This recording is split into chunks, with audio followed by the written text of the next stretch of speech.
Oops, pray muna tayo. In the name of the Father, the Son, the Holy Spirit. Amen. Panginoon, maraming salamat na naman po at buhay na naman kami. Salamat sa biyaya ng pamilya, mga kaibigan, mga kamag-anakan.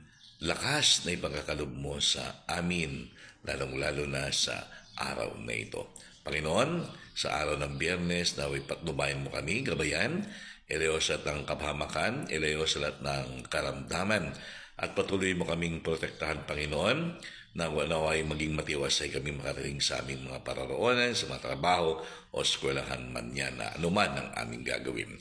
Panginoon, patuloy pa rin namin pinagdarasal ang mga kapatid namin may mga sakit, lalong-lalo mga miyembro ng pamilya namin. Pagalingin mo na sila, Panginoon, lalong-lalo na ang mga nasa ospital upang sila makabalik na sa paglilingkod sa iyo. Ngayon patuloy ang pinagdarasal ang mga kapatid namin, mga OFW, mga kamag-anakan namin, mga pamilya namin, mga kaibigan namin, naway lagi mo silang ilayo din sa lahat ng kapahamakan at karamdaman upang may lakas silang may pagpatuloy ang kanilang paglilingkod para sa kanilang pamilya upang may taguyod ang bawat minamahal nila.